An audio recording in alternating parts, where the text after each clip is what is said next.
Muy bien.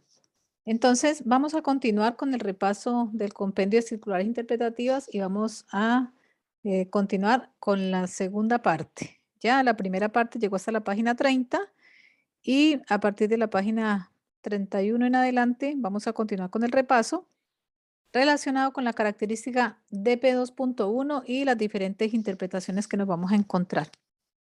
Tenemos la interpretación número 44 sobre la cantidad de elementos medibles que posee esta característica. Aquí la respuesta que da la superintendencia es la siguiente. Dice, esta característica posee solo dos elementos medibles, relativo a los documentos de carácter institucional que en cada estándar se señalan y relativo a la constatación del uso de consentimiento informado en los casos en que cada estándar se señalan. En consecuencia, se aclara que existe un error en los ejemplares de las pautas de cotejo correspondiente a manuales de los estándares de acreditación para atención cerrada y abierta. ¿Ya? Ustedes en la característica de P2.1 en la pauta de cotejo se van a encontrar que esa característica incluso tiene 2 páginas y tiene 4 elementos medibles, pero en realidad son solamente 2. Eso significa que los 3 primeros elementos medibles conforman el primer elemento medible y el último sería el segundo, que ya es relativo a la constatación en la ficha clínica del uso de consentimiento informado. ¿Ya? Esa es entonces la interpretación.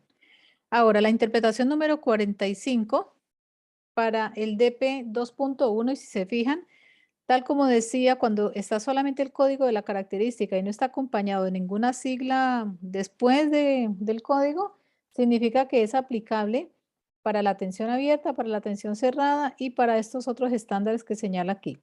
Atención psiquiátrica cerrada, servicio de imagenología, servicio de radioterapia, servicio de quimioterapia y para los centros de rehabilitación de alcohol y drogas, ¿ya? Y lo que dice entonces la interpretación 45 sobre quién debe obtener el consentimiento informado y por lo tanto quién debe firmar el formulario. Aquí la respuesta de la superintendencia es que para los efectos del sistema de acreditación resulta aceptable que el consentimiento informado del paciente en los procedimientos de mayor riesgo señalados en el primer elemento medible lo obtenga y por tanto quien firme el formulario sea el médico que ejecuta directamente el procedimiento o intervención o bien otro profesional médico tratante del mismo perfil y del mismo prestador. Bueno, y siguiendo aquí entonces con la interpretación número 46, señala lo siguiente. Sobre la generalidad o especificidad de los formularios destinados a dejar constancia del consentimiento informado por el paciente. Aquí dice la superintendencia que tanto la característica de EP2.1 de los diferentes manuales de los estándares de acreditación, como la ley 20.584 y su reglamento sobre entrega de información y expresión del consentimiento informado en las atenciones de salud, no exigen que la antedicha información deba constar en un formulario específico, o sea, como haciendo un consentimiento informado por cada procedimiento, o ser uno genérico, de eso no dice nada. Solamente se exige que siempre que en él conste que se ha recibido la información por parte del paciente o de su representante legal, quedando a discreción del prestador de acuerdo a sus recursos y realidad local, poseer formularios genéricos o específicos para los diversos tipos de procedimientos. Así que ahí ya el prestador es libre de tener consentimientos específicos o uno genérico para todos los procedimientos. Después la interpretación número 47. Preguntan sobre si el uso de timbres para identificación del profesional que informa y obtiene el consentimiento del paciente en el documento en que consta dicho consentimiento informado. Dice la respuesta que sí, que el timbre es aceptable, que se puede utilizar un timbre que dé cuenta del nombre del profesional que informa y obtiene el consentimiento del paciente. Pero este timbre solamente estaría reemplazando el nombre. Ya la firma sí se debe hacer tal cual como lo pide la exigencia original, ¿ya? Así que el timbre, como dice acá, solamente reemplaza el nombre. De todas formas, aparte del timbre, también tiene que llevar la firma, porque es que si le ponemos lógica, el timbre, cualquiera puede llegar y poner un timbre, pero en cambio la firma sí es personalizada, de puño y letra de la persona que obtiene el consentimiento informado. Después en la interpretación 48 habla sobre el uso de abreviaturas en los formularios de constancia del consentimiento informado de los pacientes. Y aquí la respuesta es que atendida a las exigencias del sistema de acreditación y especialmente las normas de la ley 20.584 que regula los derechos y deberes que tienen las personas en relación a las acciones vinculadas a su atención de salud, así como lo previsto en el reglamento sobre entrega de información y expresión del consentimiento informado en las atenciones de salud, aprobado por el Decreto Supremo 31 del 2012 del MinSal, dice que no resulta aceptable el uso de abreviaturas en los documentos en que se deje constancia de la información proporcionada al paciente con el objeto de obtener su consentimiento informado. Por lo tanto, se deben escribir los nombres completos. No se aceptan las abreviaturas. La interpretación número 49 sobre en cuál prestador institucional debe obtenerse el consentimiento informado del paciente cuando estos son derivados desde un prestador institucional a otro para efectuar el procedimiento clínico. Aquí la indicación es que en caso de derivación de un paciente, el consentimiento informado debe ser obtenido por profesionales del prestador institucional donde efectivamente se ejecuta el procedimiento. Y esto se ha interpretado porque nosotros conocemos de muchos profesionales de la salud que tienen consultas pero que a su vez operan o realizan procedimientos en diferentes establecimientos dentro de la misma ciudad o en diferentes partes. Entonces, hay consentimientos informados que no tienen ningún logo, pero hay otros que sí tienen el logo institucional de cada establecimiento. Por lo tanto, si el médico, el profesional vio al paciente y le hizo completar su consentimiento informado de una clínica X, pero después la va a operar en otra clínica que no es esa clínica X, en esa otra clínica donde efectivamente se va a realizar el procedimiento, ahí le tienen que volver a hacer llenar el consentimiento informado porque ese consentimiento ya va a ser parte de la ficha clínica de ese establecimiento específicamente. Después tenemos la interpretación número 50 que tuvo una modificación. Aquí lo que preguntan es sobre la digitalización y firma de los documentos que dan cuenta del consentimiento informado del paciente. Y aquí hubo una modificación que está en negrita. Aquí dice que en el caso del documento que da cuenta del consentimiento informado del paciente, si el prestador, conforme a sus respectivos protocolos, hubiera optado por documentos físicos y firma manuscrita para su suscripción, luego de su obtención, el prestador puede, si así lo estimare, proceder a digitalizar dicho documento, quedando incorporado como una imagen en la ficha clínica electrónica. Si tal hubiera sido el caso y si se garantizare el debido resguardo del contenido y el acceso a dicha ficha electrónica, no resulta necesario almacenar además tales antecedentes en formato papel, los cuales podrán ser eliminados según lo disponga la normativa vigente. Luego dice entre paréntesis, ley 20.584, de acuerdo al decreto supremo número 41 del 2012 y dictamen de la Contraloría General de la República número 062220 N13 del 2013. Y aquí lo que está en negrita, que fue lo que se actualizó, dice: asimismo, el prestador institucional podrá incorporar en la práctica el uso de documentos electrónicos y firmas electrónicas como verificador de quién obtiene y quién consiente el procedimiento respectivo para dejar aquello consignado por escrito, todo lo cual dejará detallado en el documento al que se refiere el primer elemento medible de la característica sobre el consentimiento informado. ¿Ya? ¿Eso qué significa? Que el prestador institucional puede tener todos los documentos electrónicos. Y también, si decide que el consentimiento informado va a ser también un documento electrónico y se va a firmar con firma electrónica, entonces que tenga la posibilidad de que firme con firma electrónica tanto el profesional que obtiene el consentimiento como el paciente o quien consiente el procedimiento respectivo. Muy bien. Vamos entonces ahora a la interpretación número 51. Dice, sobre si en el caso de personas analfabetas resulta admisible reemplazar la firma del paciente y o representante legal de los formularios del consentimiento informado por la huella dactilar. Aquí dice que, según las actuales exigencias del sistema de acreditación y en virtud de lo dispuesto en la ley 20.584 sobre derechos y deberes que tienen las personas en relación con acciones vinculadas a su atención de salud, en el caso de las personas analfabetas, resulta admisible el reemplazo de la firma por el registro de la huella dactilar del paciente y o su representante legal, según sea el caso. Tales situaciones excepcionales deberán encontrarse explícitamente descritas en el documento de carácter institucional exigido en el primer elemento medible de la característica DP 2.1. Ahora tenemos entonces la interpretación número 52 sobre si es necesario obtener consentimiento informado para los partos por vía vaginal y por ende incluirlo en las constataciones de esta característica. La respuesta es que no. No constituye una exigencia del estándar la constatación de dicho consentimiento. En todo caso, sí corresponde que se haga su constatación en el caso de las cesáreas, ¿cierto? Porque a veces se le,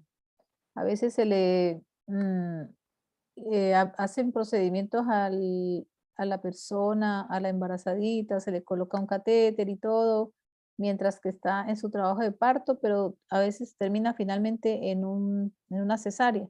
Por lo tanto, ahí sí sería necesario que se complete el consentimiento informado. Bueno, la interpretación número 53, entonces a partir de aquí ya cambiamos de característica. Ya se terminaron las características o sea, ya se terminaron las interpretaciones para la característica DP 2.1. Ahora pasamos a la característica DP 3.1. Si ustedes se fijan, no todas las características de la pauta de cotejo tienen interpretación. Unas sí, otras no. Las que no tienen interpretación es porque han sido fácilmente evaluadas y no se ha prestado para dobles interpretaciones ni ha presentado conflictos, por eso no ha sido necesario que hagan una interpretación. Bueno, entonces la característica de P3.1 tiene relación con la definición del concepto de investigación en seres humanos para efectos de las actuales exigencias del sistema de acreditación. Entonces, aquí lo que está haciendo la interpretación es ayudándonos a entender cuando nosotros decimos que se trata de investigación en seres humanos, ¿ya? Entonces, la respuesta de la superintendencia es que considerando la ley 20.584 sobre derechos y deberes que tienen las personas en relación a las acciones vinculadas a su atención en salud, así como las disposiciones del reglamento sobre investigación científica en el ser humano, su genoma y prohibición de la clonación humana, aprobada por el Decreto Supremo número 114 del 2010 del MinSal, debe entenderse por investigación científica biomédica en seres humanos como toda investigación que implique una intervención física o psíquica o interacción con seres humanos con el objetivo de mejorar la prevención, diagnóstico, tratamiento, manejo y rehabilitación de la salud de las personas o de incrementar el conocimiento biológico del ser humano. Dice que la investigación científica biomédica en seres humanos incluye el uso de material humano o de información disponible identificable. Por lo tanto, para los efectos de las constataciones durante un proceso de acreditación, no deben ser consideradas como investigación científica biomédica en seres humanos aquellas actividades en las cuales se recolectan datos para procedimientos propios de la gestión sanitaria hospitalaria o de instituciones de salud, como por ejemplo vigilancia de infecciones intrahospitalarias, encuestas de satisfacción usuaria, etc. En esos casos, es la forma en que se revisan fichas clínicas para otras actividades que son propias de la gestión misma del establecimiento. Entonces, ahí no sería necesario. La interpretación número 54, bueno, sufrió una modificación. Esta característica lo que interpreta es que sobre si cada prestador debe tener un comité ético-científico para cumplir con esta característica. La respuesta es que no es necesario. La exigencia consiste en que el prestador someta a aprobación ética todas las investigaciones en seres humanos en las que participa. Por lo tanto, dicho comité puede ser propio o externo al prestador. Pero estos comités éticos científicos tienen unas características especiales que deben ser acreditados por la Seremia de Salud. Por lo tanto, por ejemplo, aquí en Antofagasta yo tengo conocimiento de que la Universidad de Antofagasta y la Universidad Católica del Norte, ambas tienen comité ético científico. Los establecimientos de salud que hacen investigación en seres humanos aquí en la ciudad, por lo menos, en Antofagasta, se someten a la aprobación ética en estos dos comités de ética, o bueno, están adscritos a uno de tantos. Pero en las otras ciudades, yo creo que en Santiago hay muchos comités éticos científicos y en otras ciudades, pero aquí en Antofagasta esa es la realidad que tenemos actualmente. Pasamos entonces a otra característica, pasamos al DP 4.1, pero tal como ven aquí, la interpretación es para la atención abierta y para los centros de rehabilitación de alcohol y drogas. Entonces, ¿qué es lo que dice la pregunta? sobre si para el cumplimiento de esta característica es suficiente que los convenios docentes asistenciales de los prestadores de atención abierta hayan sido firmados por una autoridad a nivel central, tal como alcalde, director municipal de salud, director de red, entre otros. La respuesta es que los convenios docentes asistenciales pueden ser suscritos por la respectiva autoridad a nivel central. Sin embargo, además, la entidad acreditadora deberá constatar que tales convenios hayan sido aprobados localmente por el director del establecimiento evaluado. Ahora, la característica DP 4.2 también tiene interpretación. La número 56 que dice sobre si para la constatación de que se ha ejecutado la evaluación periódica de esta característica son admisibles las evaluaciones realizadas por los centros formadores, como son resultados académicos o de supervisión. La respuesta es que no. No son aceptables las evaluaciones académicas ni el resultado de las supervisiones definidas o efectuadas por los centros formadores. Los programas de supervisión a los que alude el estándar de acreditación son los que desarrolla el propio prestador para velar por que la actividad docente no afecte la seguridad ni los derechos de los pacientes y deben ser independientes de la supervisión que realice el centro formador. ¿Ya? Muy bien. Ahora vamos a la interpretación para la característica DP 5.1, que tiene que ver con Comité de Ética Asistencial. Así que la pregunta es, sobre si para cumplir esta característica es necesario que cada prestador cuente con un comité de ética asistencial. Aquí la respuesta es, atendido lo dispuesto en la ley 20.584 sobre derechos y deberes que tienen las personas en relación a las acciones vinculadas a su atención en salud y en el reglamento para la constitución y funcionamiento de los comités de ética asistencial, aprobado por el Decreto Supremo número 62 del 2013, las entidades acreditadoras deben constatar esta exigencia según lo señalado en el artículo 2 de este reglamento, el cual señala que los comités de ética asistencial podrán constituirse en todos los prestadores institucionales, tanto públicos como privados, siendo obligatoria su creación en establecimientos de atención cerrada, hospitales del Sistema Nacional de Servicios de Salud que hayan obtenido su reconocimiento como establecimientos de autogestión en red, establecimientos de salud de carácter experimental u otros que se clasifiquen como de alta complejidad o especialización. Además dice que los establecimientos que no cuentan con un comité deberán adscribirse al comité de otro prestador institucional que lo haya constituido. ¿Ya? Y también tenemos una segunda interpretación para esta característica de P5.1.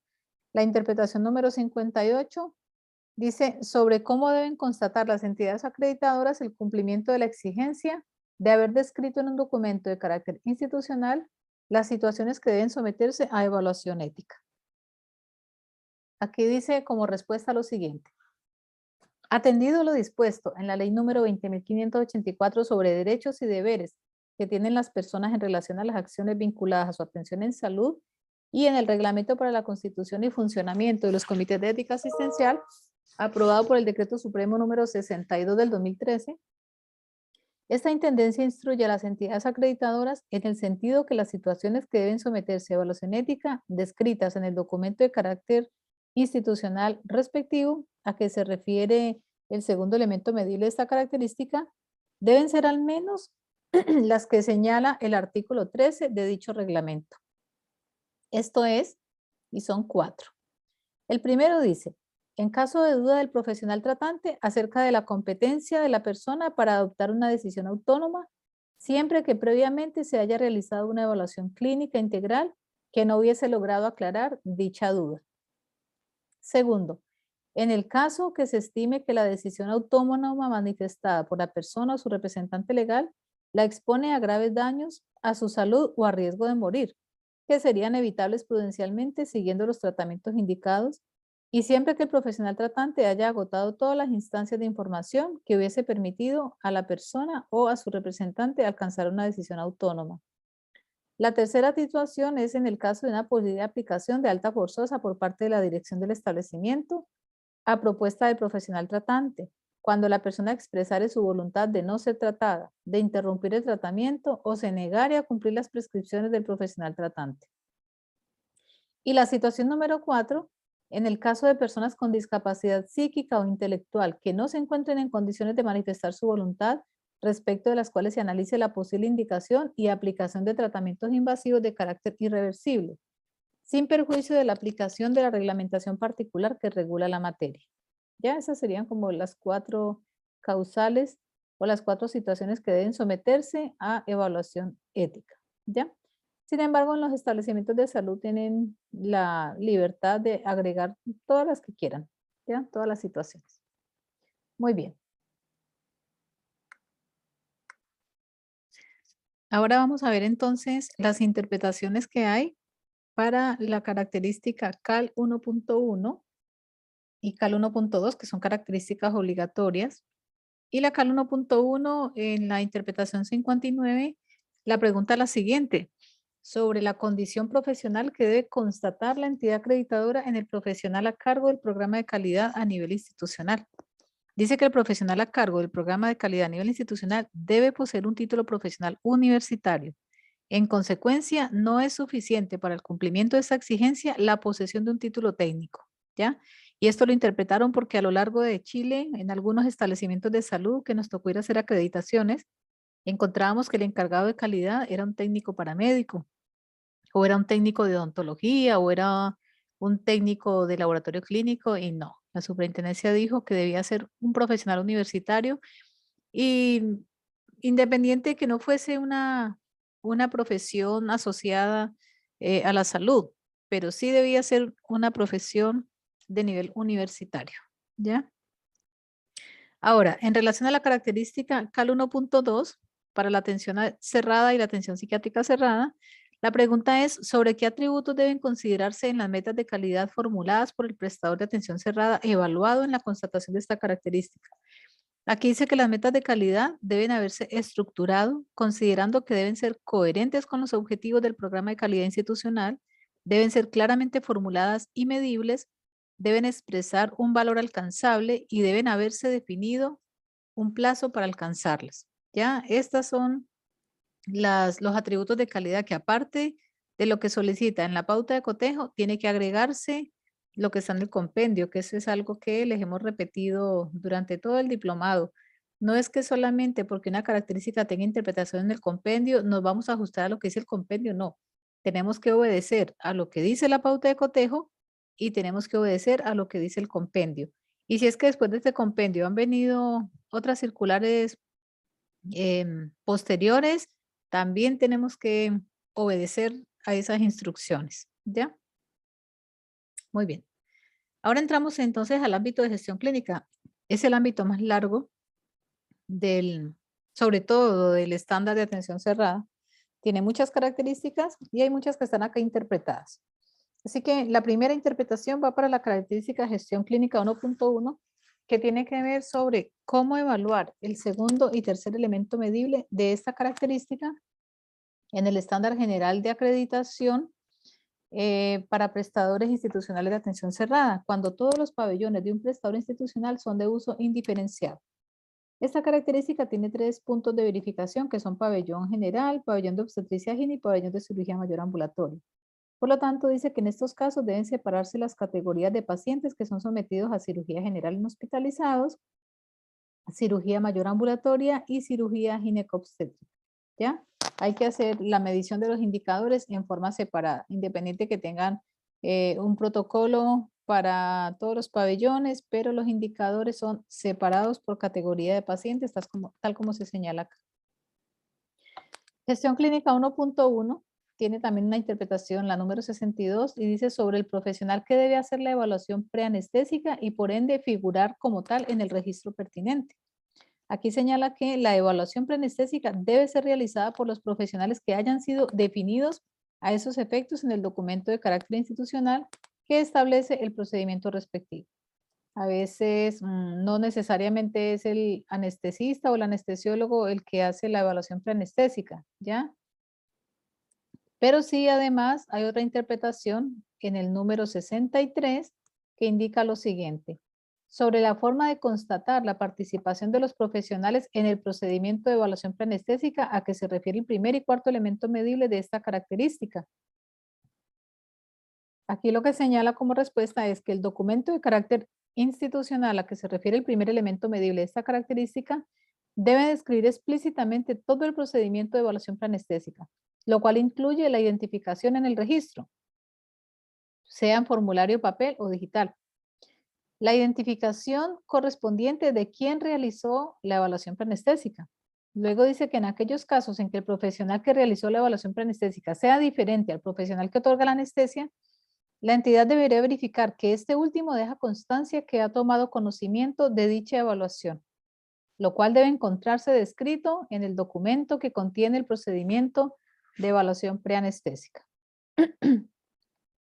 Entonces, aquí hay una salvedad porque a veces encontramos que la evaluación preanestésica la hizo un anestesista, pero al momento de hacer el procedimiento quirúrgico, ese anestesista no alcanzó a llegar, no pudo. Entonces, otro anestesista da la anestesia.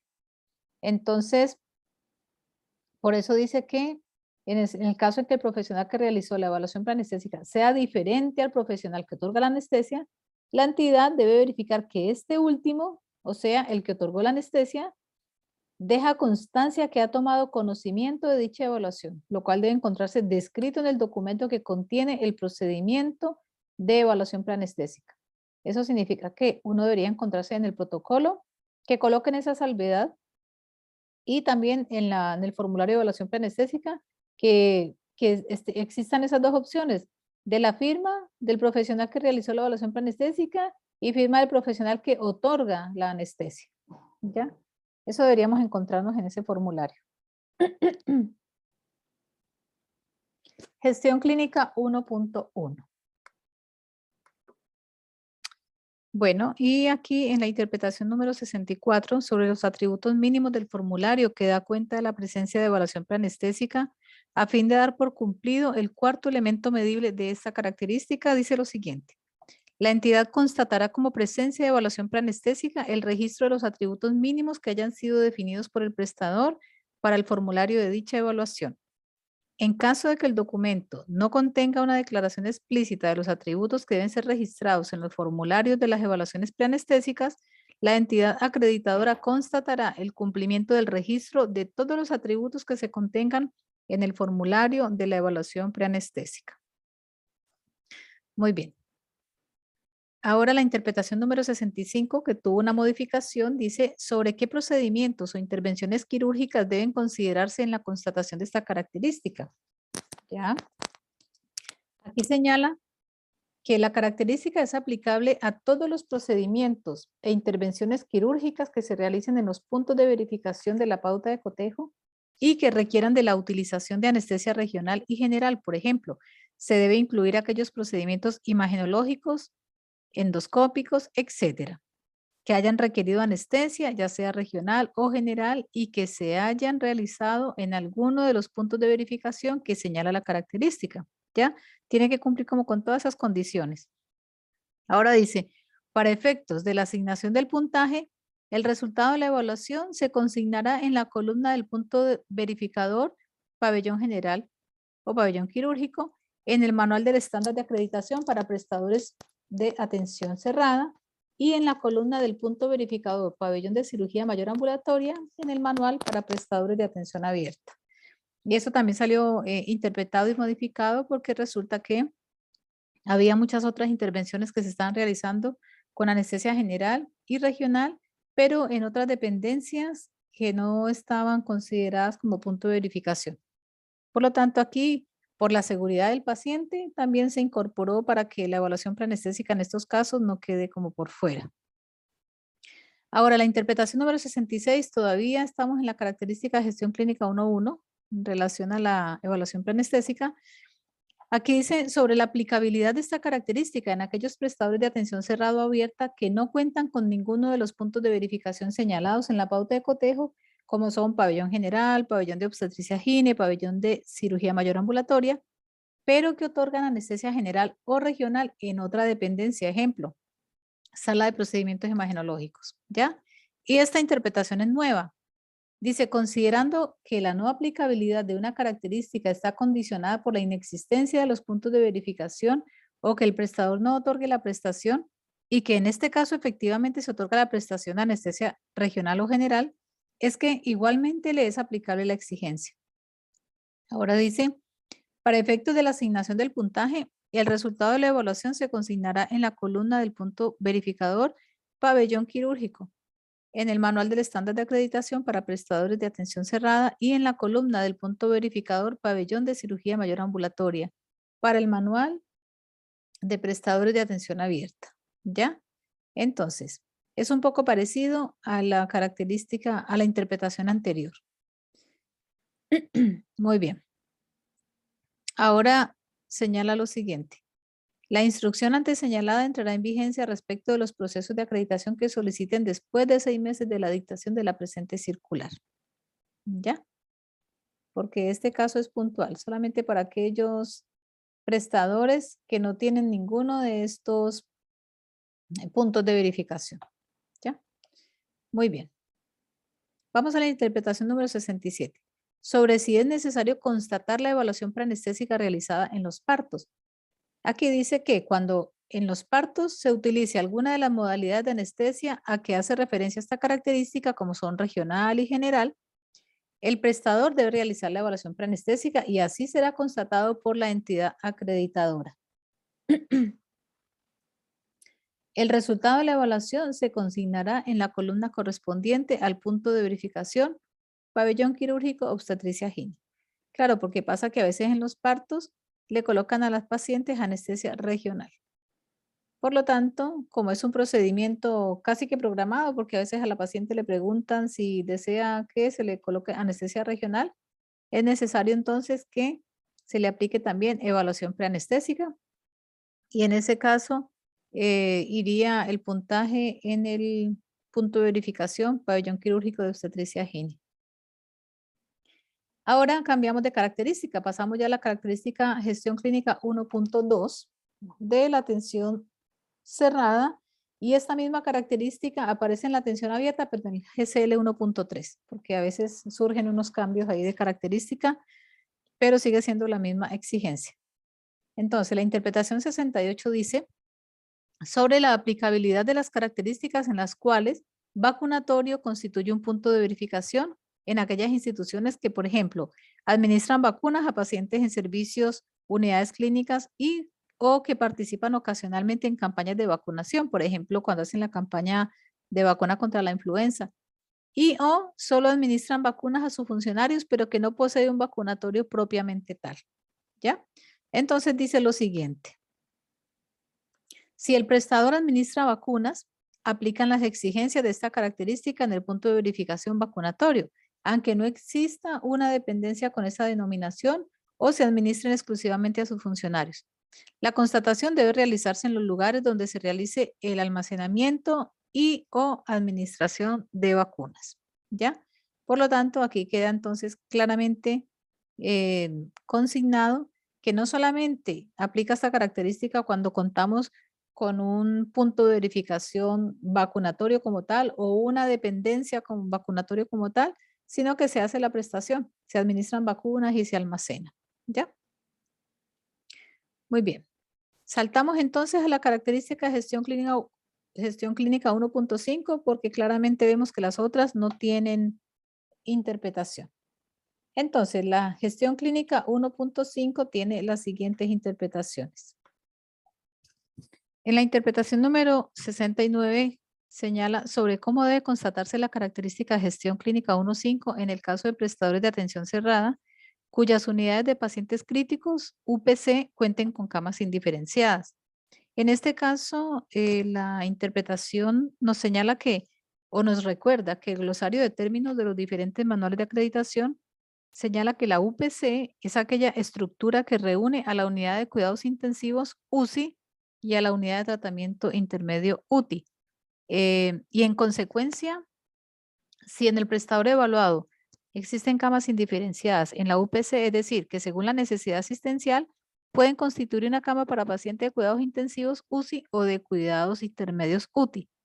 En este caso, la entidad acreditadora debe constatar que el prestador haya definido en el documento de carácter institucional los criterios de ingreso y egreso a cada unidad, tanto a la UTI como a la UCI, tanto médicas como quirúrgicas o cardiológicas, en fin.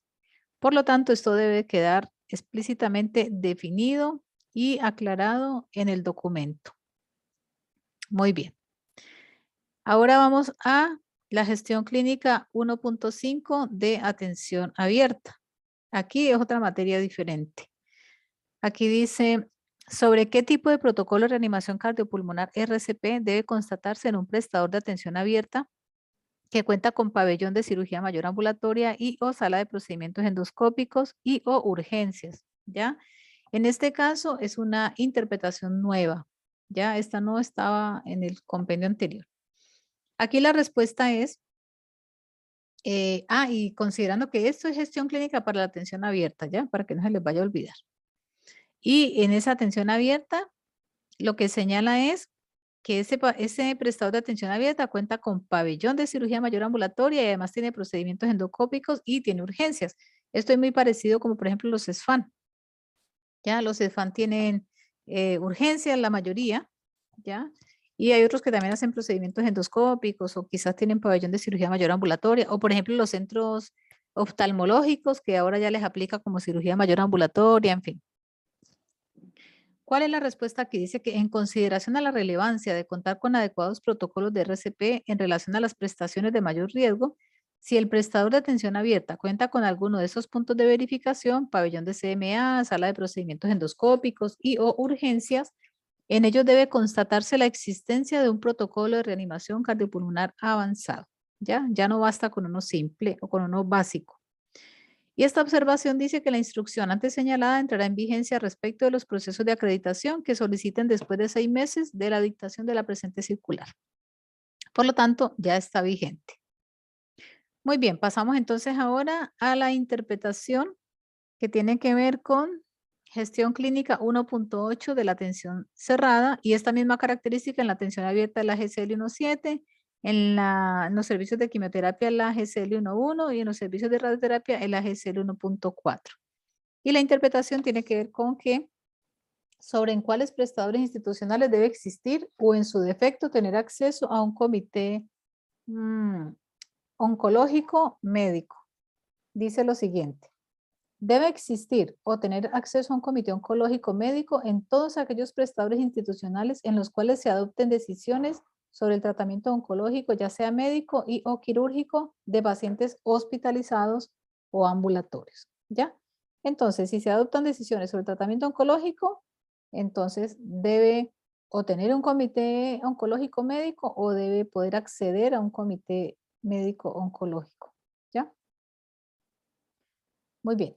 Interpretación número 72. Gestión clínica 1.7 para la atención cerrada y gestión clínica 1.6 para los centros de diálisis. ¿Y qué es lo que dice esta interpretación? Que además es nueva. Dice sobre la aplicabilidad de esta característica en aquellos prestadores que indican transfusiones a sus pacientes, pero los derivan a otro prestador para realizar el procedimiento de transfusión. Aquí, ¿cuál es la respuesta? En consideración a la relevancia que para la seguridad de los pacientes tiene la estandarización de los criterios de indicación médica, cuyo propósito es evitar transfusiones innecesarias, en el caso de que el prestador derive sus pacientes a un tercero para la administración de la transfusión, igualmente le es aplicable esta exigencia. ¿Ya? La derivación conlleva un criterio clínico de indicación de transfusión, criterio que el prestador debe evidenciar a la entidad acreditadora para la constatación de esta característica. ¿Ya? Miren la relevancia que tiene esta característica porque estamos hablando de gestión clínica 1.7, atención cerrada, que tiene que ver con transfusión de pacientes. Y a veces no hacen transfusión, entonces dice que por eso no les aplica, pero quizás el médico indica una transfusión al paciente y lo envía para otro lado. Entonces, la pregunta puntual que han hecho muchos prestadores es si esta característica es aplicable a un prestador que indica transfusión, pero que no le hace la transfusión allí propiamente, sino que lo manda para otro lado. Entonces dice que sí, que igualmente le es aplicable la característica y por lo tanto, por ejemplo, como esta característica tiene indicador, el indicador debería estar asociado a la indicación de transfusión, ¿ya? Porque ahí se solicita que se cumplan unos criterios médicos de indicación de transfusión. Ahora, lo que dice aquí, la derivación conlleva un criterio clínico de indicación de transfusión, criterio que el prestador debe evidenciar a la entidad acreditadora para la constatación de esta característica. Esta, como es nueva, también tenía un periodo de vacancia de 6 meses para entrar en vigencia. Muy bien, gestión clínica 1.6 para la atención abierta. Bueno, aquí en la característica gestión clínica 1.6 de la atención abierta, tenemos la interpretación número 73 sobre la aplicabilidad de esta característica en aquellos prestadores de atención abierta que indican transfusiones a sus pacientes, pero que las derivan a otro prestador para realizar el procedimiento de transfusión. Esta interpretación es nueva. Y la respuesta es que si el prestador de atención abierta indica transfusiones a sus pacientes en alguno de los siguientes puntos de verificación, como son urgencias, pabellón de cirugía mayor ambulatoria, unidad de diálisis, unidad de quimioterapia, le es aplicable la exigencia en consideración a la relevancia de la estandarización de dicha indicación en estos contextos clínicos. Y también tiene un periodo de vacancia de 6 meses, una vez entrada en vigencia la circular, pero por la fecha que tenemos ahora ya entró en vigencia desde desde marzo, ¿ya? Y gestión clínica 1.9 para la atención cerrada. La interpretación 74 está relacionada con que si sobre el procedimiento de carácter institucional de las medidas de prevención de caídas exigido en la característica gestión clínica 2.2 del estándar de acreditación para prestadores institucionales de atención cerrada, puede ser suficiente para cumplir con los requisitos del procedimiento de contención física de pacientes en agitación psicomotora, y esta interpretación está modificada porque esta es relativa a la gestión clínica 1.9 de atención cerrada, que tiene que ver con la contención física de los pacientes. Pero en la característica gestión clínica 1.2 también de medidas de prevención de caídas, también a veces los prestadores mencionan en ese protocolo la contención física que le hacen a los pacientes para evitar caídas. Entonces aquí lo que preguntaban a la superintendencia es si con ese protocolo GCL 2.2 podrían dar cumplimiento a la exigencia del GCL 1.9. Aquí la respuesta de la superintendencia es que no. No es aceptable porque dice que ambas características tienen asociados objetivos distintos. Por cuanto para GCL 1.9 de atención cerrada, el procedimiento de contención física de pacientes en agitación psicomotora debe estar dirigido explícitamente a las medidas de prevención para evitar los eventos adversos asociados a dicha contención. En cambio, en la gestión clínica 2.2 señala explícitamente que ahí la medida de prevención es para prevenir caídas en los pacientes, ¿ya? Por lo tanto, son completamente distintas. Ahora, para gestión clínica 1.10 de la atención cerrada, la pregunta en el numeral 75 es sobre a cuáles prestadores institucionales de salud les es aplicable y por ende constatable la característica gestión clínica 1.10 atención cerrada. Entonces dice que la característica GSL 1.10 de la atención cerrada será constatable por la entidad acreditadora en todo prestador que cuente con pacientes hospitalizados. Lo anterior, debido a que los criterios de derivación y egreso de pacientes con intento de suicidio pueden ser aplicables a cualquier paciente que se encuentre hospitalizado, independiente de su diagnóstico de ingreso. Porque el concepto equivocado que tenían las personas es que no me aplica la característica porque yo aquí no tengo psiquiatría, yo no recibo pacientes con enfermedad mental o pacientes con alguna patología psiquiátrica, pero no se refiere solamente a eso, porque hay pacientes que se hospitalizan por un dolor abdominal o se hospitalizan por una patología, no sé, traumatológica, ginecobstétrica, cualquier otra patología, y son pacientes que estando hospitalizados han hecho intentos de suicidio. Por lo tanto, es constatable y es aplicable a los pacientes hospitalizados. Ahora la gestión clínica 1.11 de la atención cerrada y gestión clínica 1.8 de la atención abierta, que tienen que ver con la misma materia. La pregunta es sobre la aplicabilidad de las características gestión clínica 1.11 en la atención cerrada y gestión clínica 1.8 en la atención abierta en aquellos prestadores que no cuentan con ningún tipo de pabellón quirúrgico, pero poseen salas de procedimientos, no de procedimientos endoscópicos, en las cuales se obtienen biopsias. ¿Ya? Entonces es distinto sala de procedimiento a la sala de procedimiento endoscópico porque esa sí o sí se considera punto de verificación aparte. Así que esta interpretación está modificada. Aquí la respuesta es que en consideración a la relevancia que para la seguridad de la atención de los pacientes posee la implementación de un sistema de trazabilidad de las muestras, independiente del lugar físico donde sean obtenidas, en el caso de aquellos prestadores que no cuentan con pabellón quirúrgico, pero obtienen biopsias en salas de procedimientos que no constituyan sala de procedimientos endoscópicos, La entidad acreditadora constatará el cumplimiento de las características GCL 1.11 en la atención cerrada y GCL 1.8 en la atención abierta. ¿Ya? En tales casos, el puntaje de la evaluación será asignado en la columna correspondiente a los puntos de verificación, pabellón quirúrgico en atención cerrada y pabellón de cirugía menor en la atención abierta. En este caso, además son aplicables las características de gestión clínica 2.3 en la atención cerrada y gestión clínica 2.2 en la atención abierta, que tiene que ver con la vigilancia de los eventos adversos. ¿Ya? AOC 1.3 de la atención cerrada y AOC 1.2 en la atención abierta, que es sobre la notificación de resultados críticos, APA 1.1 que tiene que ver con la compra de servicios de anatomía patológica y APA 1.2 que tiene que ver con la etapa preanalítica. Bueno, y para la característica de gestión clínica 1.11 de la atención cerrada y gestión clínica 1.8 de la atención abierta, tenemos varias interpretaciones. Aquí seguimos con la número 77 sobre la aplicabilidad de la característica GCL 1.11 y GCL 1.8 en prestadores que no poseen ninguno de los puntos verificadores señalados en la característica, ni tampoco salas de procedimientos. Sin embargo, obtienen muestras de biopsias. En tales casos, al prestador solo les aplica el primer elemento medible de dicha característica, donde deberán ser considerados los diversos tipos de muestras de biopsias. La entidad acreditadora deberá efectuar la constatación donde el prestador evaluado determine, por ejemplo, gerencia o dirección del prestador, unidad de calidad y consignarlo en la columna correspondiente a APA u anatomía patológica. Muy bien. Veamos entonces ahora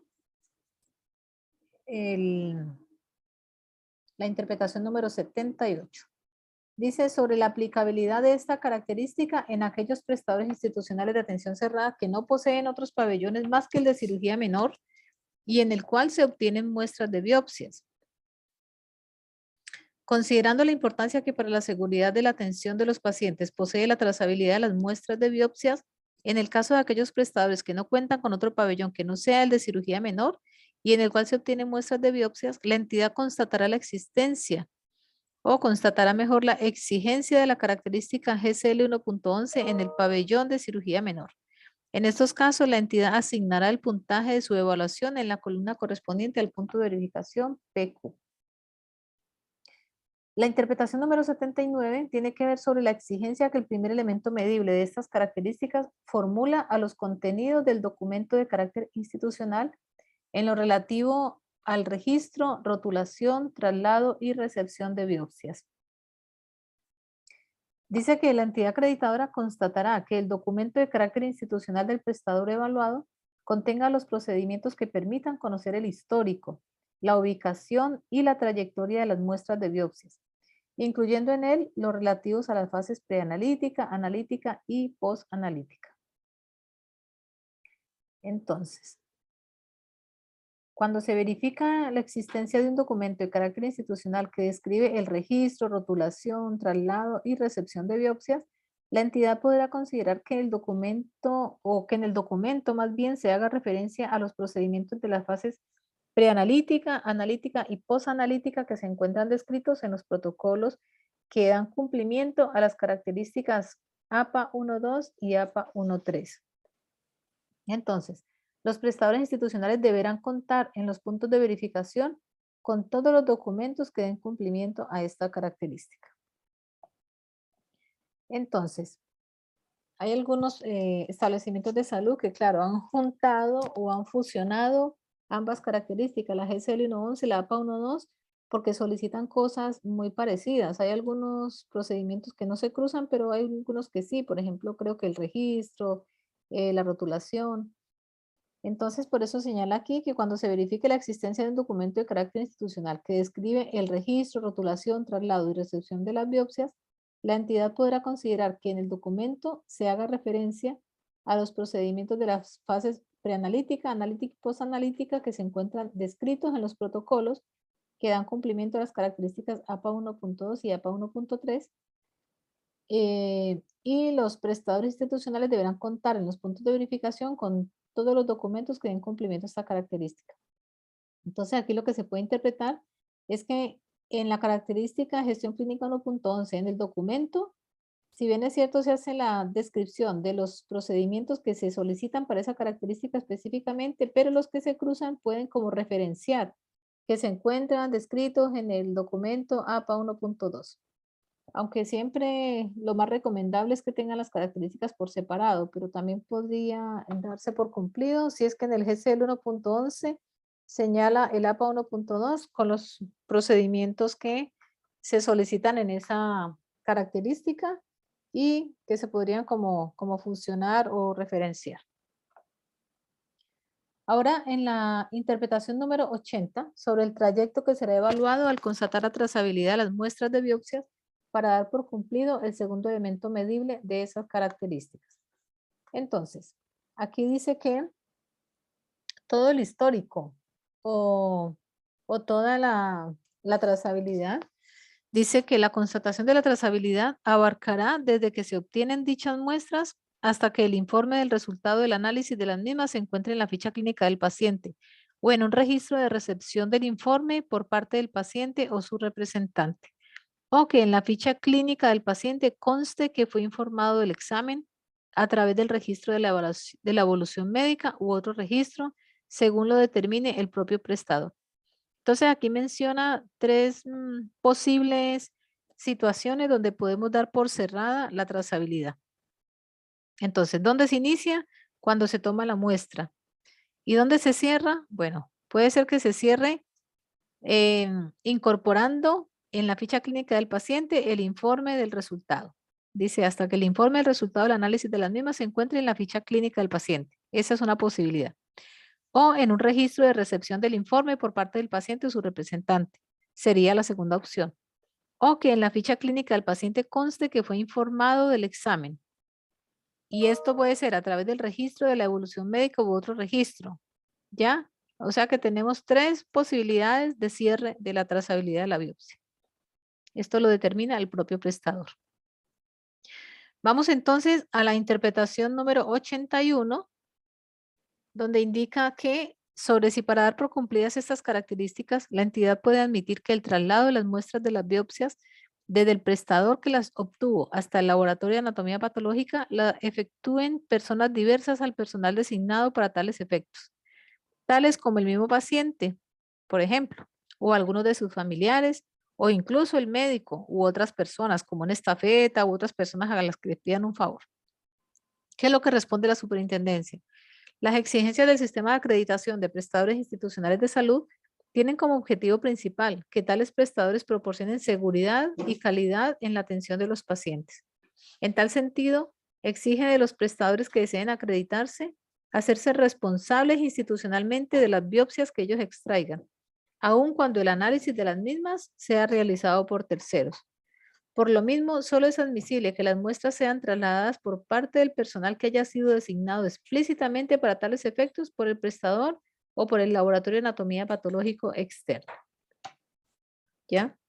Así que a nadie se le puede entregar las muestras de las biopsias. Solamente, tal como lo señala aquí, tienen que ser personas designadas por el prestador que está siendo acreditado o por el laboratorio de anatomía patológica, que eso debería haberse reflejado en los convenios o en los contratos que hacen entre prestadores. Muy bien. Todo eso para evitar que se pierda la muestra, para evitar eventos adversos asociados a la muestra. Tenemos también entonces la interpretación número 82 sobre si para los efectos de las actuales exigencias del sistema de acreditación contenidas en las características GCL 1.11 de la atención cerrada y GCL 1.8 de la atención abierta relativas a la trazabilidad de las muestras de biopsias, resulta admisible que la entidad acreditadora valide la trazabilidad en aquellos casos en que ella se interrumpa por una causa administrativa, por ejemplo, no pago de la prestación, siendo las muestras no analizadas y o eliminadas.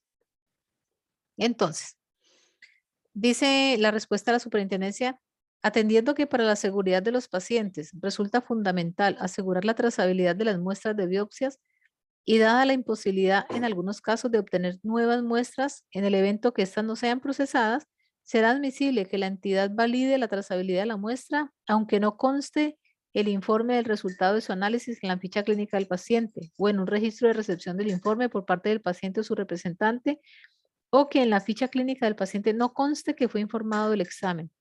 Solo en los casos en que la interrupción de dicha trazabilidad ocurra por causas técnicas relacionadas estrictamente a los procesos pre, post y analítico, como por ejemplo en el caso de rechazo de la muestra por el servicio de anatomía patológica por no cumplir ella con los criterios técnicos establecidos para su debido procesamiento.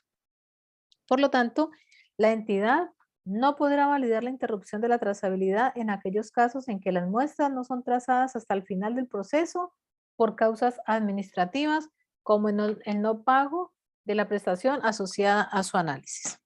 ¿Ya? Así que mucho ojo con esto, que en algunos establecimientos nos hemos encontrado con cantidad de frascos con biopsias de 6 meses, de un año, de 3 meses, que están ahí acumuladas bajo custodia, pero acumuladas porque el paciente no pagó el bono, porque hubo un quiebre administrativo entre el prestador que se está acreditando y el convenio que tiene con un laboratorio de anatomía patológica. Entonces, por temas administrativos, no se puede interrumpir el, la trazabilidad de la biopsia, porque eso daría para un no cumplimiento y eso es una característica obligatoria. Bien, en cuanto a gestión clínica 111 de la atención cerrada, dice la número 83, sobre si con posterioridad a la entrega del informe del resultado de biopsias o incorporación de este en la ficha clínica, es objeto de constatación el destino que se da a los respaldos de las mismas, como son láminas, tacos, para efectos de evaluar la trazabilidad de las muestras de biopsias. Entonces la respuesta es, la evaluación de la trazabilidad de las muestras de biopsias concluye con la entrega del informe o la incorporación de este a la ficha clínica. Por lo tanto, el destino que se dé a los respaldos no es objeto de evaluación de la trazabilidad de las biopsias. ¿Ya?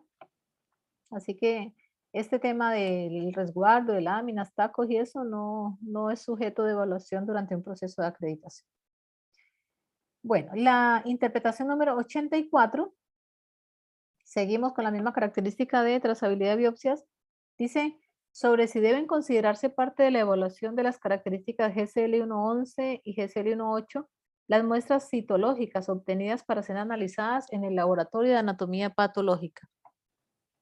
La respuesta es que, atendida la definición de los glosarios de los manuales de los estándares de acreditación vigentes, dan al concepto de biopsia a saber que biopsia es remoción de células o tejidos orgánicos para ser examinados macro y microscópicamente con la finalidad de formular un diagnóstico, lo cual constituye un concepto más amplio que el comúnmente utilizado.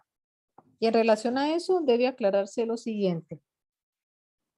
Para los efectos del sistema de acreditación, solo serán objeto de constatación las muestras citológicas que se extraen con la finalidad de ser analizadas por laboratorios de anatomía patológica.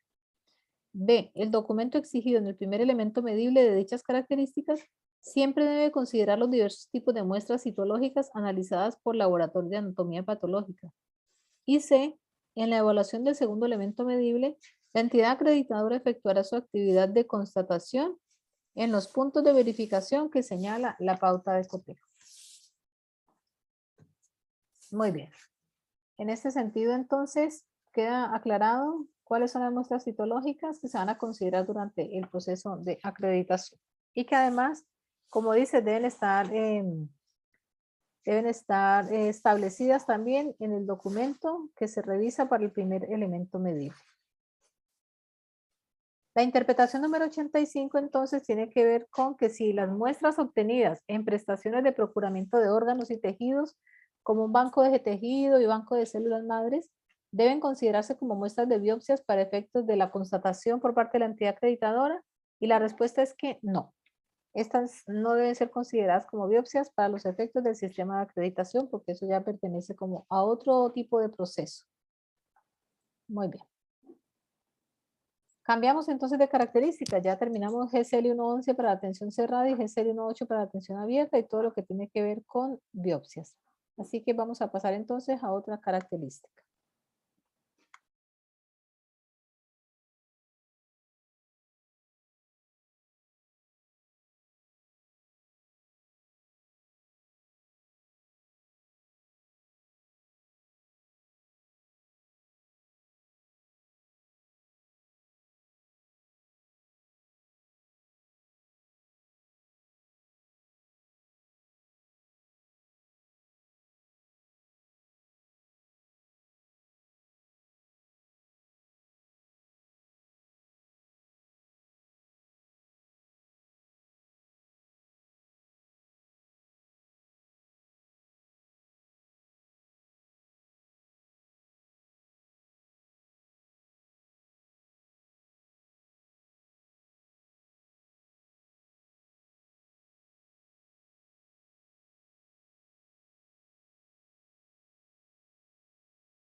Muy bien.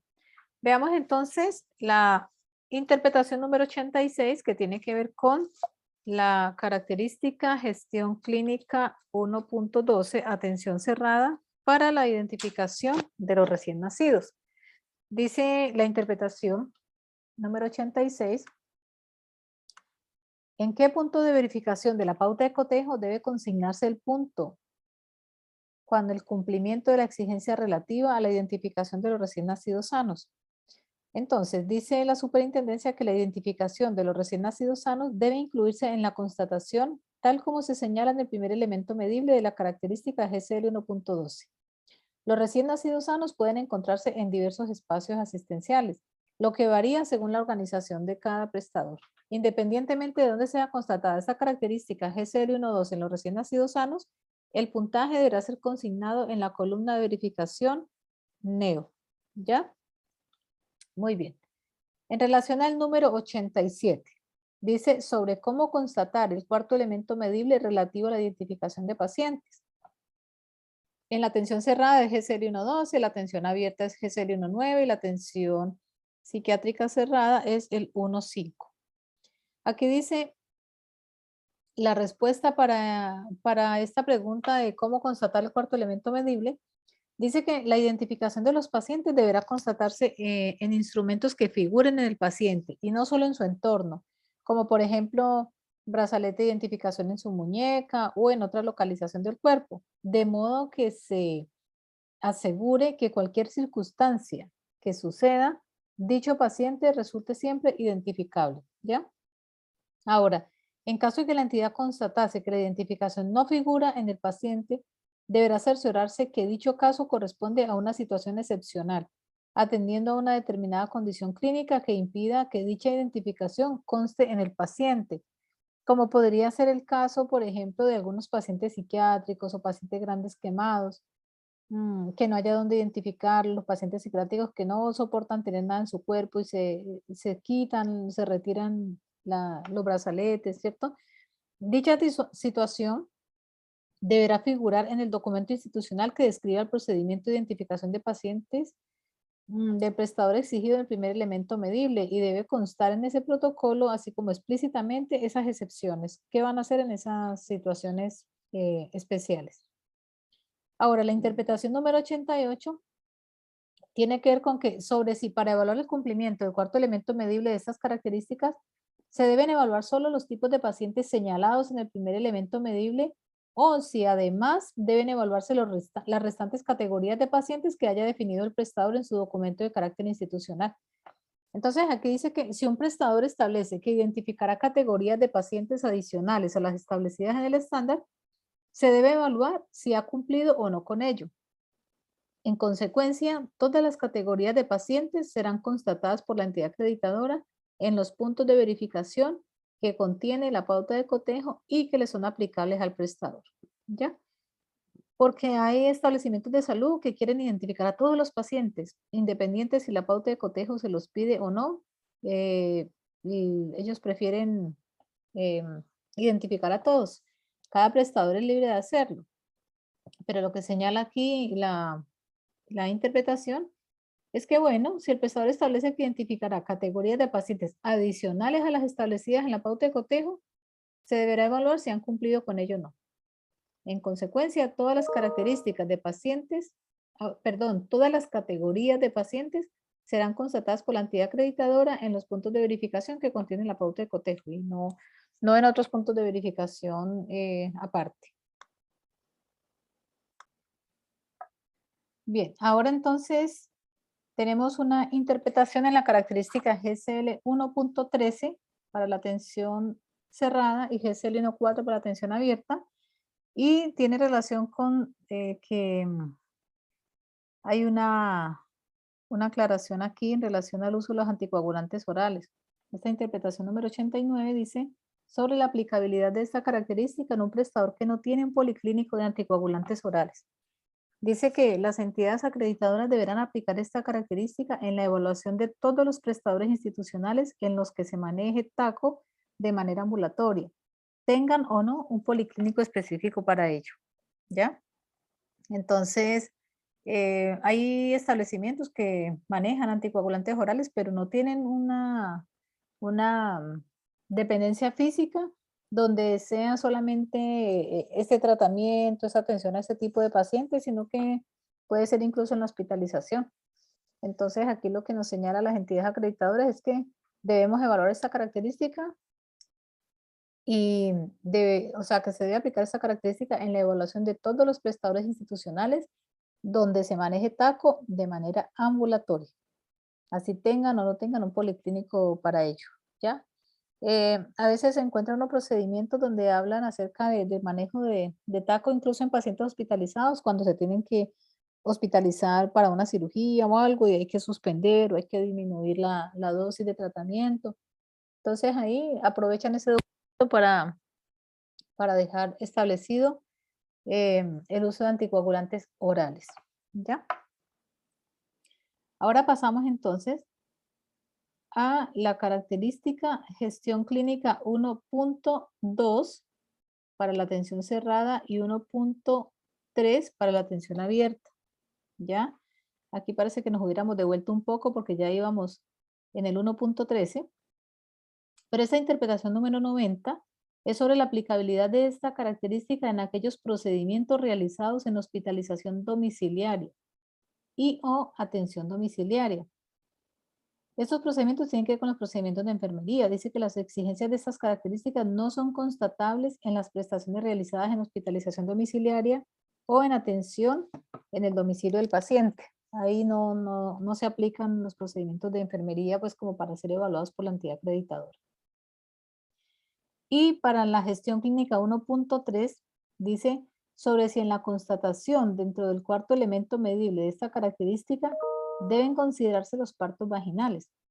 Entonces dice que el cuarto elemento medible de GCL 1.3 se encuentra orientado a la evaluación y manejo del dolor agudo en pacientes quirúrgicos.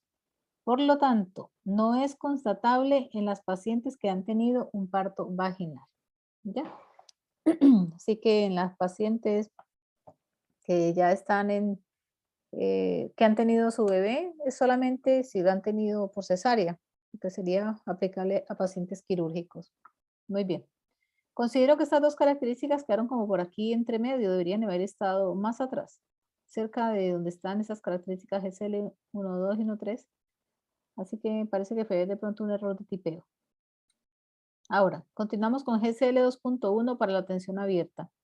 La interpretación 92 sobre si en la característica gestión clínica 2.1 del estándar general de acreditación para prestadores institucionales de atención abierta, relativa a la prevención de eventos adversos asociados a cirugía mayor ambulatoria, resultan aplicables el segundo y tercer elemento medible en el punto de verificación, dirección o gerencia del prestador.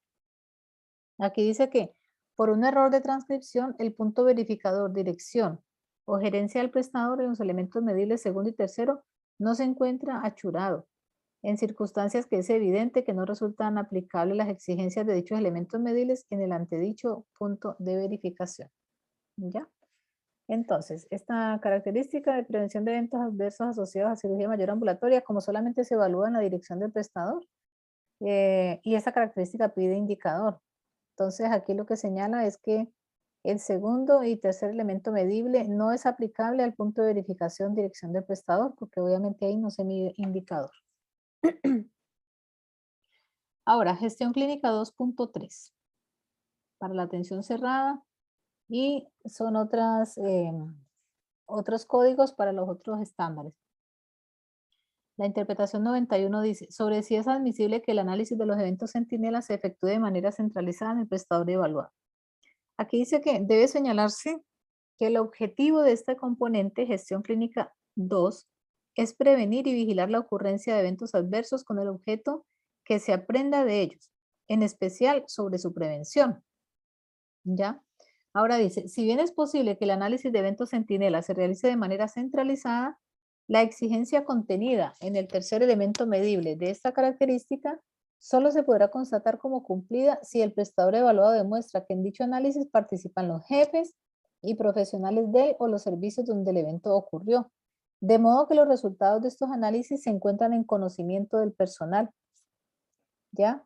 Es por ello que la constatación del análisis de eventos centinela se realiza en cada uno de los servicios y unidades clínicas que comprenden la pauta de cotejo para esta característica. Entonces lo que se puede interpretar es que efectivamente sí se puede tener centralizado, ¿ya? Pero solamente se podría dar como cumplida si se demuestra que en los análisis participaron los jefes y profesionales de los servicios donde ocurrió el evento, ¿ya? Porque ¿cuál es la idea? Que los resultados de esos análisis se encuentren en conocimiento del personal de esas unidades o esos servicios donde ocurrieron los eventos, ¿ya?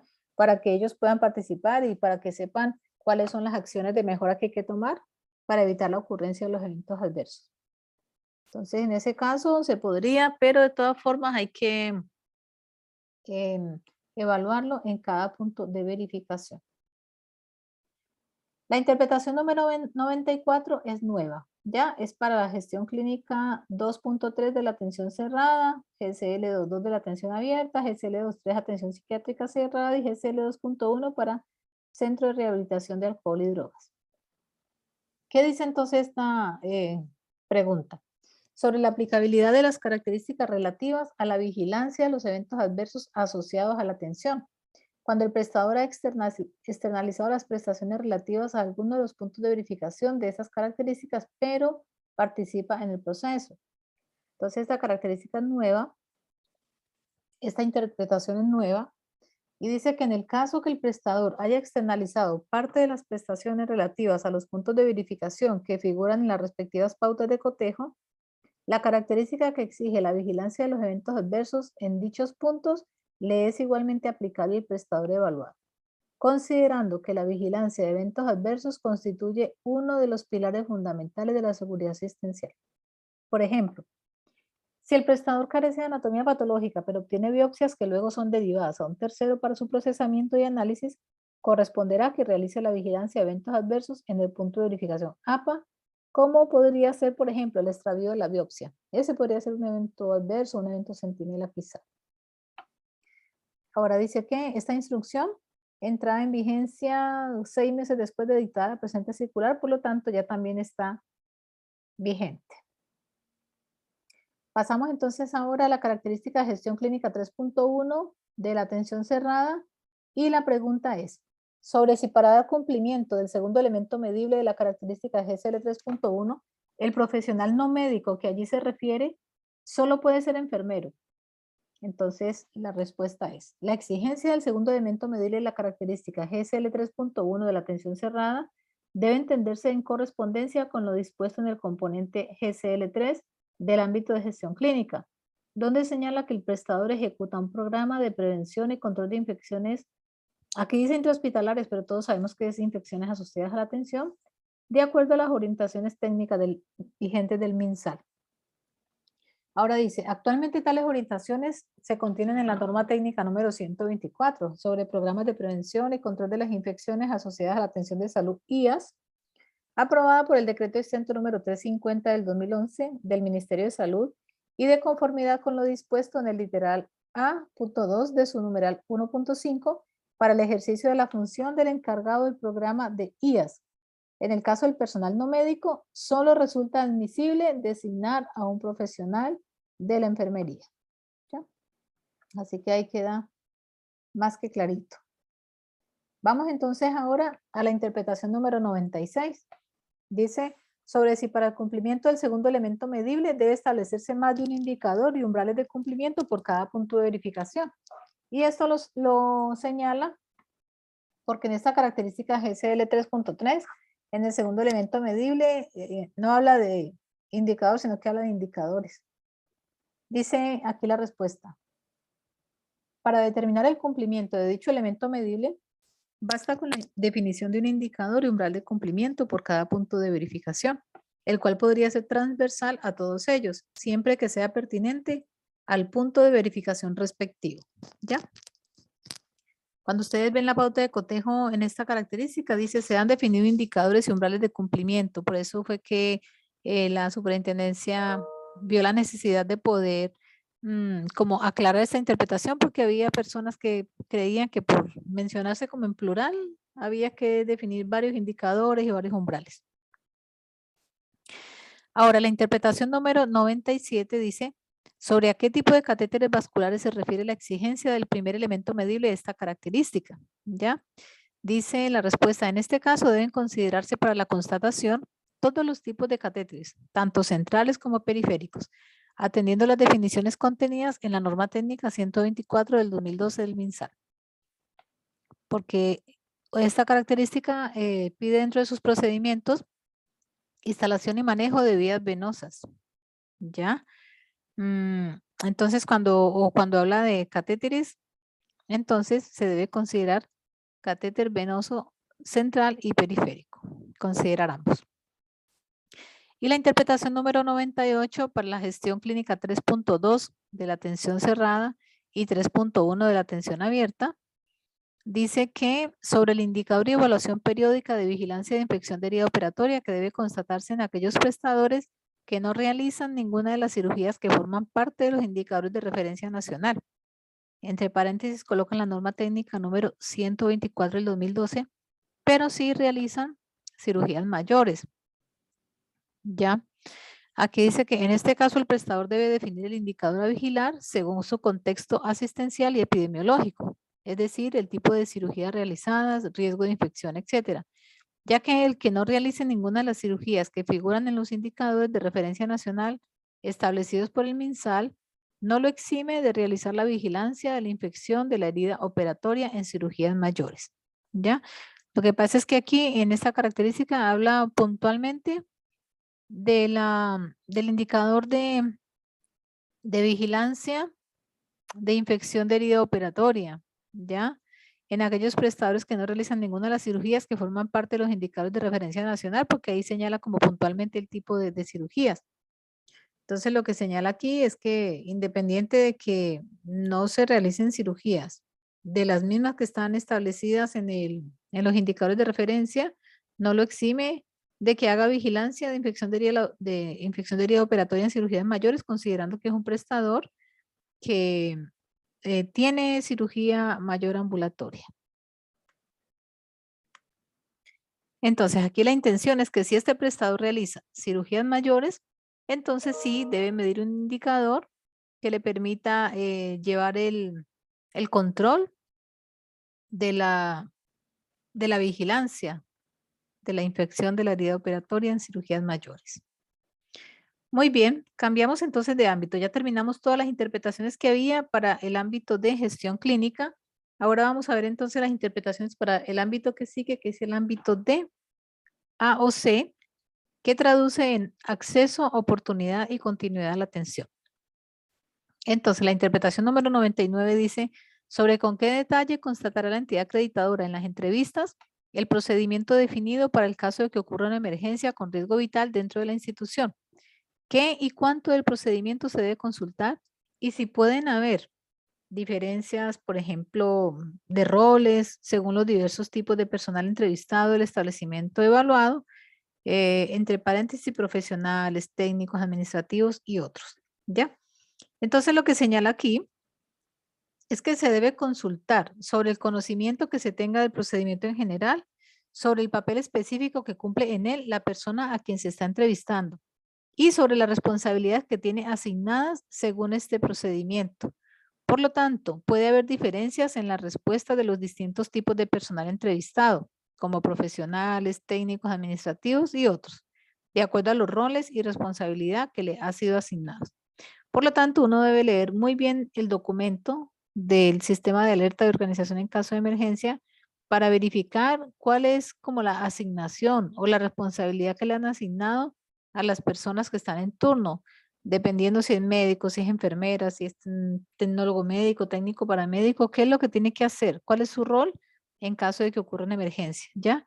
Y así sería como la forma correcta y adecuada de preguntarle a las personas. En caso de una emergencia con riesgo vital o que ponga en riesgo la seguridad del paciente, ¿cuál es el rol que usted debe cumplir? Así debería ser, ¿ya? Entonces, eh, ahí queda clara esta interpretación, ¿ya? Porque antes se preguntaba, ¿y qué le preguntamos? Y si todos tienen que responder lo mismo y no, todo va a depender del rol, ¿ya? Porque cada uno, si tiene clarito su rol, le va a quedar más fácil responder. Ahora, la característica AOC 1.1 y en la interpretación número 100 dice, sobre si de las exigencias establecidas por esta característica se deduce el deber de capacitar en reanimación cardiopulmonar a todo el personal que atiende pacientes directamente y si ello es aplicable también al personal administrativo. La respuesta es que el personal debe conocer el procedimiento en general y específicamente las funciones que tiene asignadas de acuerdo a él. Por lo tanto, para cierto personal puede limitarse, por ejemplo, a que sepan a quién deben llamar en caso de emergencia, ¿ya? Si deben activar algún tipo de señal de alarma, código azul, etcétera, o a conocer las medidas básicas que deben adoptar frente a un paciente que sufre una emergencia. Ahora, en todo caso, se aclara que realizar capacitación en reanimación cardiopulmonar al personal administrativo no es una exigencia de los estándares de acreditación, lo que no impide que la institución la realice si lo estima pertinente, ¿ya? Entonces, en esta característica, lo que está preguntando la gente o las personas que tienen la duda, por ejemplo, para la OC 1.1, ¿cómo es el sistema de alerta de organización? En caso que ocurra una emergencia y se pregunta cómo están organizados para atender la emergencia, cuál es el sistema de alerta.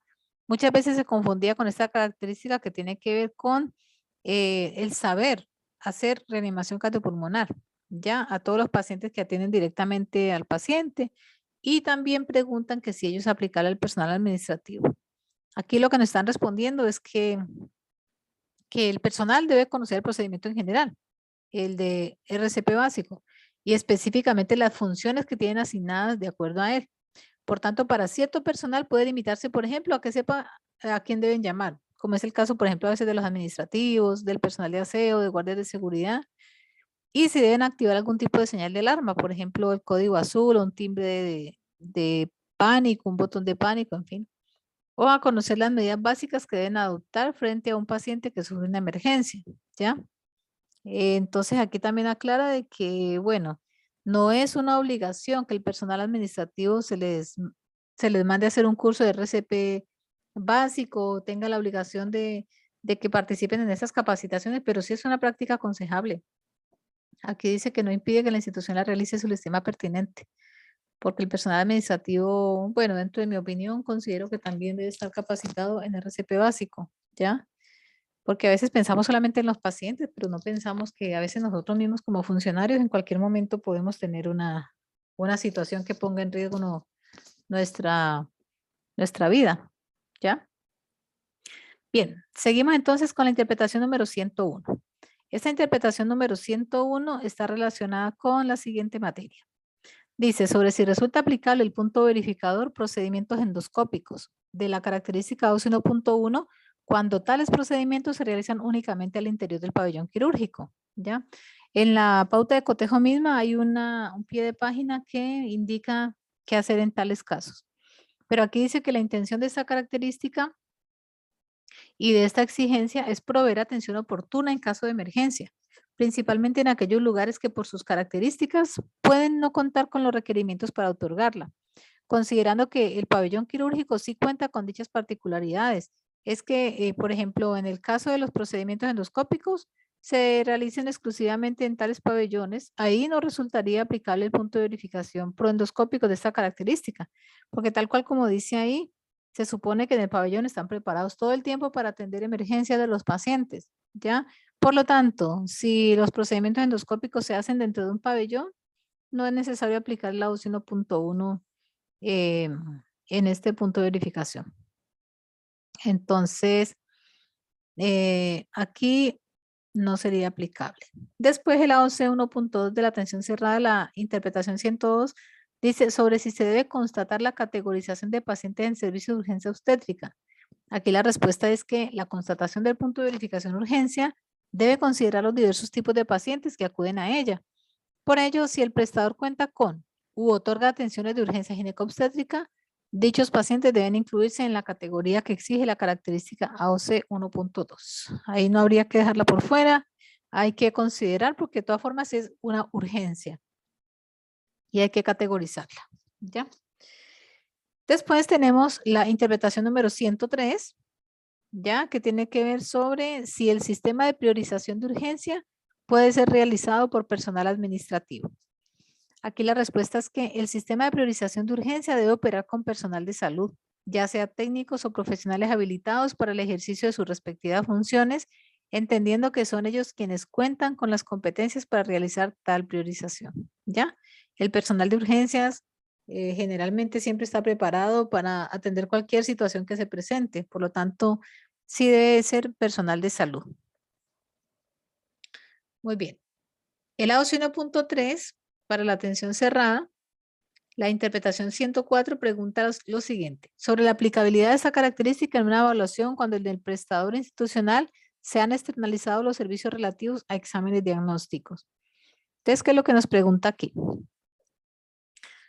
¿Qué hacer en ese caso con el tema de la notificación de resultados críticos, cierto? Si es que yo compro la prestación a un tercero, pero aquí lo que dice la superintendencia es que las entidades acreditadoras no podrán declarar inaplicable esta característica en la evaluación de un prestador cuando en ese prestador se hayan externalizado los servicios relativos a exámenes diagnósticos.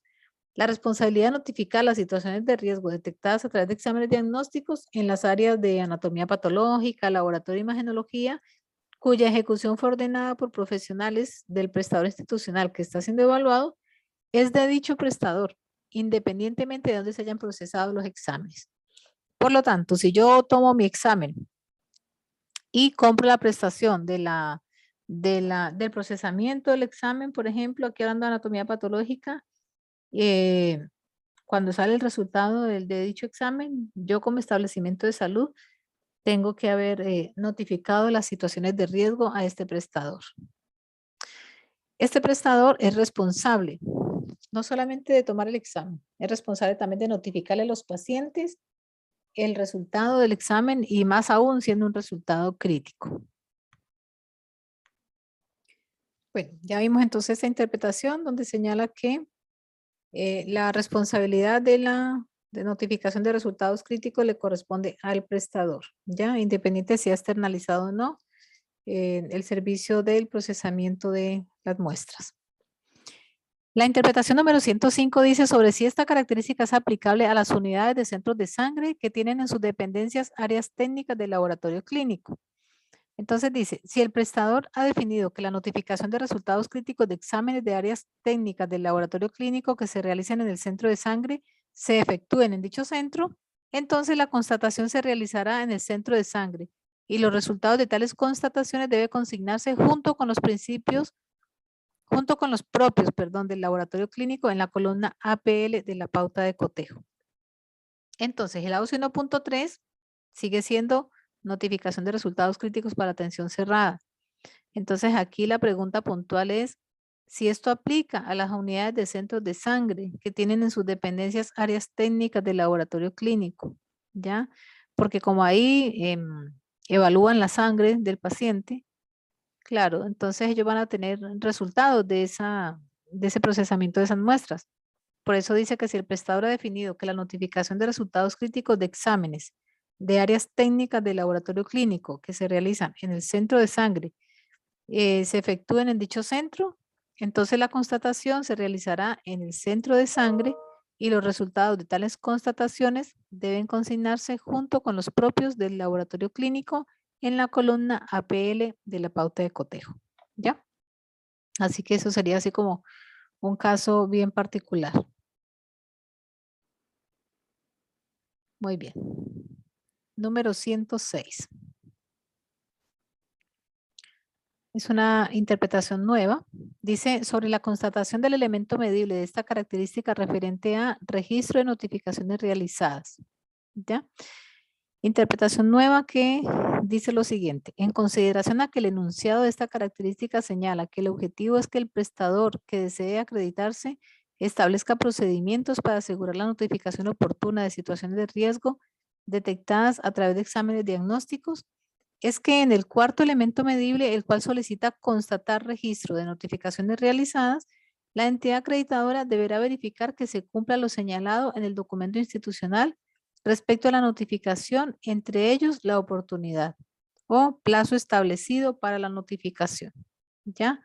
Entonces, No solamente constatar el registro de notificaciones realizadas, tal como dice acá, porque a eso era como que se habían acostumbrado los prestadores y nos habíamos acostumbrado las entidades a evaluar solamente el registro de notificaciones realizadas y que quizás se hubieran notificado de acuerdo a lo que tenían en el procedimiento. Pero lo que dice aquí es que el enunciado de esta característica señala eso, que el objetivo es que el prestador que desea acreditarse establezca procedimientos para asegurar la notificación oportuna de situaciones de riesgo detectadas a través de exámenes diagnósticos. Es que en el cuarto elemento medible, el cual solicita constatar registro de notificaciones realizadas, la entidad acreditadora deberá verificar que se cumpla lo señalado en el documento institucional. Y esto en relación a la notificación y entre ellos la oportunidad. Cuando uno lee esta característica, en la parte de arriba donde está el enunciado de la característica, la intención de la característica, habla de la oportunidad, pero no así en el primer elemento medible. Creo que ahí no habla de la oportunidad. Por eso ahora se incorpora esta parte, ¿ya? De que el documento señale la oportunidad cuando uno revisa el cuarto elemento medible para verificar el registro de las notificaciones realizadas, uno puede verificar que se notificaron de acuerdo al procedimiento, pero que también se tuvo en cuenta la oportunidad. Esta interpretación también tenía un periodo de vacancia de 6 meses, ¿ya? O sea que ya está vigente. Y tenemos las últimas dos interpretaciones para las características del AOC. El AOC 2.1 de la atención cerrada. La interpretación 107 dice, sobre a cuáles prestadores les aplica la característica AOC 2.1, considerando que en la versión impresa del Manual del Estándar General para Prestadores Institucionales de Atención Cerrada, se incluye una nota que restringe su aplicación solo a las instituciones que no disponen de unidades de paciente crítico. Entonces dice, la nota al pie contenida en la versión de dicho manual impresa por la Superintendencia de Salud constituye un error de transcripción, toda vez que dicha nota no existe en el manual oficialmente aprobado por el decreto exento número 18 del 2009 del Ministerio de Salud. Por lo tanto, debe aclararse que la característica AOC 2.1 aplica a todos los prestadores de atención cerrada independiente de su complejidad. ¿Ya? Esto también quedó así como súper, hiper aclarado, porque antes decía que esta característica no aplicaba o que se restringía su aplicación solo a las instituciones que no disponen de unidades de paciente crítico. Ya, pero ahora dice que no, que esta característica aplica a todos los prestadores de atención cerrada independiente de su complejidad. Así que le aplica a todos. Y bueno, y la interpretación número 108 de la característica AOC 2.2 de la atención cerrada, que habla acerca de la entrega de turno, dice sobre cómo se constata la característica AOC 2.2 relativa a la entrega de turnos. Por parte del prestador, se debe demostrar que la entrega de turnos se hace por escrito, utilizando registros tales como hojas de entrega de turnos, hojas de enfermería, libros de novedades u otros equivalentes o por medios electrónicos. Dice que dichos registros escritos deben informar sobre las condiciones relevantes de los pacientes relacionados con su seguridad. ¿Ya? Entonces, en relación a este sistema de entrega de turno, me parece buenísima esta interpretación. ¿Ya? Porque aquí como que existe ya una obligatoriedad de que la entrega de turno se haga por escrito. No importa qué tipo de registro utilicen, ¿ya?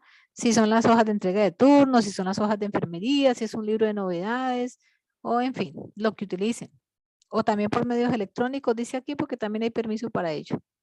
Pero lo que sí pide es ahora estrictamente es que estos registros escritos deben informar sobre las condiciones relevantes de los pacientes relacionados con su seguridad. Porque a veces encontramos unas entregas de turno donde se entregaban el carro de paro, se entregaban el tema de los baños, de la infraestructura, de la hotelería, de muchas otras cosas que no estaban relacionadas con la seguridad del paciente ni con la continuidad de la atención. ¿Ya? Así que esa es la intención principal de estas interpretaciones. Muy bien. Entonces, voy a dejar este video hasta aquí, hasta esta página número 52 y la parte de las competencias del recurso humano van a quedar entonces para el tercer video. ¿Listo?